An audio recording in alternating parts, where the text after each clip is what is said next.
मोदी तेरी कबर कूदेगी, आज नहीं तो कल कूदेगी। कायम है। अब आलोचना तो देखो, उनका काम है आलोचना करने का, हमारा काम है सच्चाई को सामने लाने का, जनता के सामने लाने का। आज ही राहुल जी ने तो सच्चाई सामने लाई है जनता के सामने। देखो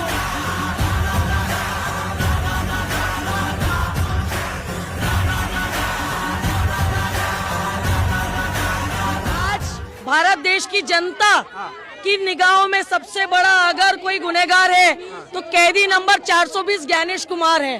हाथ देखा अमित शाह का, हाथ देखा कांपते हुए ऐसे देखा, क्यों हाथ क्यों कांप रहा था मैं बताता हूँ। आज यहाँ जनता ने जो पूरे भारत के कोने से जनता आई है और इन्होंने साबित कर दिया है कि वोट चोरी के सब खिलाफ हैं। इन्होंने वोट चोरी करके जो ये सरकारें बनाई हैं और निर्वाचन आयोग भी इनके कहने के अनुसार चल रहा है। नहीं, निर्वाचन आयोग स्वतंत्र है, उसका खुद का डिसीजन लेने का पावर होता है, लेकिन वो सरकार के इशारों पे चल रहा है। लेकिन प्रधानमंत्री के लिए ये कहना कि मोदी तेरी कबर खुदेगी, ये तो सीधे सीधे एक तरीके से राजनीतिक जो परंपरा है, जो रिवाज है, जो कल्चर है, उसके अगेंस्ट है।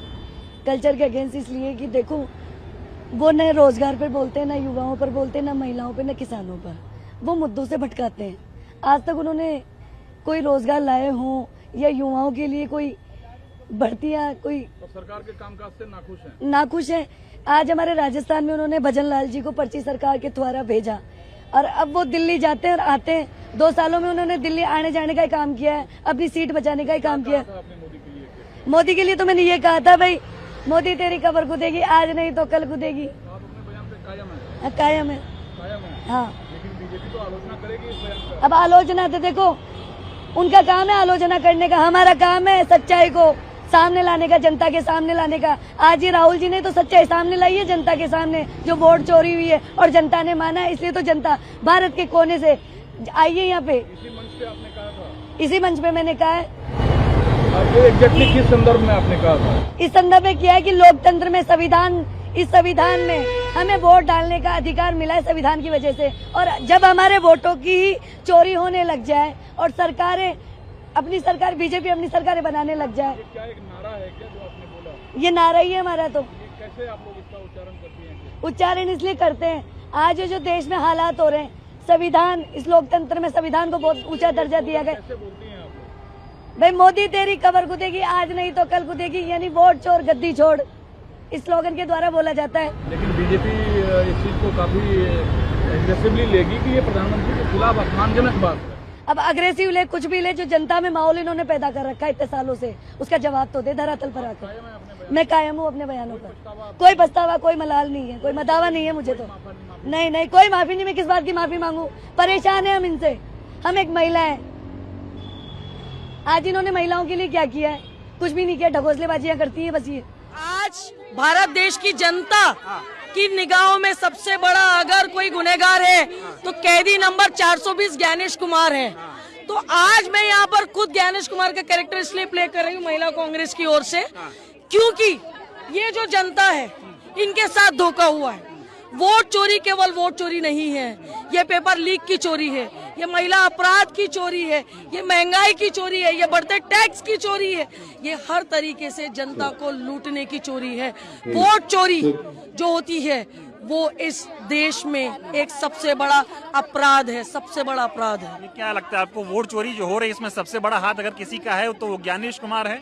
ज्ञानेश कुमार जिसके इशारों पे नाच रहे हैं, तो ज्ञानेश कुमार की अक्ल अभी भी ठिकाने आ जानी चाहिए कि उनको समझना चाहिए कि अभी अगर वो नहीं सुधरे तो यही जनता उनके गले में बेड़ियां डाल करके पूरे चौक चौक पर के घुमाएगी। नहीं, सवाल पूछा जाता है चुनाव आयोग से, ज्ञानेश कुमार तो कुछ बोलते नहीं है, जवाब बीजेपी देती है, इस पे क्या कहेंगे? देखिए, ज्ञानेश कुमार जो है वो चुनाव आयोग के हैं, बराबर है। तो चुनाव आयोग बन गया है मोदी आयोग।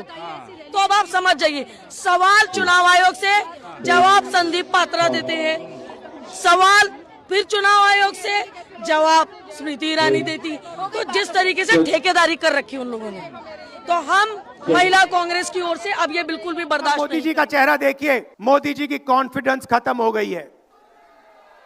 वो भी जानते हैं कि हमारी वोट चोरी पकड़ी गई है और अब बस थोड़ा सा समय बचा है, पूरे देश को हमारी सच्चाई पता लग जाएगी। आपने देखा अमित शाह को, हाथ देखा कांपते हुए ऐसे देखा, क्यों हाथ क्यों कांप रहा था मैं बताता हूं। क्योंकि ये बहादुर जब ही हैं जब इनके हाथ में सत्ता है। जैसे ही इनके साथ से सत्ता निकलेगी आप देखना इनकी बहादुरी कहां जाएगी। आप बिना डरे धूप में, आंधी में, तूफान में, बारिश में आप कांग्रेस पार्टी की विचारधारा के लिए लड़ते हो। जैसे आपके डीएनए में सत्य है वैसे उनके डीएनए में असत्य और वोट चोरी है। देश के कोने कोने में नारा चला है वोट चोर, वोट चोर। अमित शाह जी, मोदी जी, जितने भी आपको भाषण देने हैं आप दे दीजिए। अंत में इस देश में सत्य की जीत होती है। सत्य से आपको निकालेंगे, नफरत से नहीं, हिंसा से नहीं, सत्य और अहिंसा के साथ हम नरेंद्र मोदी और अमित शाह को हरा के दिखाएंगे। गांधी जी कहते थे कि सत्य सबसे जरूरी चीज है। हमारे धर्म में सत्य को सबसे जरूरी माना जाता है।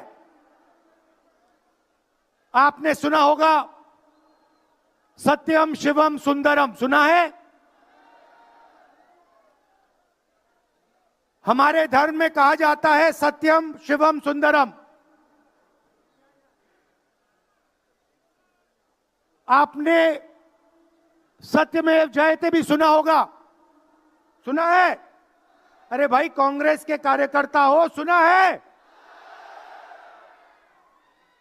अब मोहन भागवत का बयान सुनिए। विश्व सत्य को नहीं शक्ति को देखता है। जिसके पास शक्ति है उसे माना जाता है। यह मोहन भागवत की सोच है, यह विचारधारा आरएसएस की है। हमारी विचारधारा, हिंदुस्तान की विचारधारा, हिंदू धर्म की विचारधारा, दुनिया के हर धर्म की विचारधारा कहती है कि सत्य सबसे जरूरी है। और भगवत कहता है सत्य का कोई मतलब नहीं है, सत्ता जरूरी है। इस बात की लड़ाई हो रही है हिंदुस्तान में। भाइयों और बहनों, सत्य और असत्य के बीच में लड़ाई हो रही है। और मैं आपको इस स्टेज से गारंटी देके कहता हूं, आप देखना, हम सत्य को लेकर, सत्य के पीछे खड़े होकर नरेंद्र मोदी और अमित शाह को, आरएसएस की सरकार को हिंदुस्तान से हटाएंगे। आप बिना डरे धूप में, आंधी में, तूफान में, बारिश में आप कांग्रेस पार्टी की विचारधारा के लिए लड़ते हो। जैसे आपके डीएनए में सत्य है वैसे उनके डीएनए में असत्य और वोट चोरी है। देश के कोने कोने में नारा चला है वोट चोर, वोट चोर। अमित शाह जी, मोदी जी, जितने भी आपको भाषण देने हैं आप दे दीजिए। अंत में इस देश में सत्य की जीत होती है। सत्य से आपको निकालेंगे, नफरत से नहीं, हिंसा से नहीं, सत्य और अहिंसा के साथ हम नरेंद्र मोदी और अमित शाह को हरा के दिखाएंगे। भाइयों और बहनों, ये वोट चोरी सिर्फ वोट की चोरी नहीं है। सबसे पहले ये इस संविधान पर, अंबेडकर जी के संविधान पर आक्रमण है। इस संविधान में लिखा है एक व्यक्ति को एक वोट मिलना चाहिए। तो सबसे पहले वोट चोरी अंबेडकर जी के संविधान पर आक्रमण है। और वोट चोरी करके ये सरकार चलाते हैं। छोटे व्यापारियों को इन्होंने खत्म किया, गलत जीएसटी लागू की, नोटबंदी की, बेरोजगारी, ये पोल्यूशन देखिए, ये सारा का सारा इसीलिए हो रहा है क्योंकि ये वोट चोरी कर रहे हैं। क्योंकि अगर ये वोट चोरी नहीं करते तो आप इनको 5 मिनट में सरकार से निकाल देते। यह सच्चाई है। मैं कांग्रेस पार्टी के कार्यकर्ताओं को दिल से धन्यवाद करना चाहता हूं। इस देश में 2 विचारधाराओं की लड़ाई है। एक आरएसएस की विचारधारा, जो मोहन भगवत जी ने कहा, जो सत्य के खिलाफ है और सत्ता के लिए कुछ भी कर सकती है।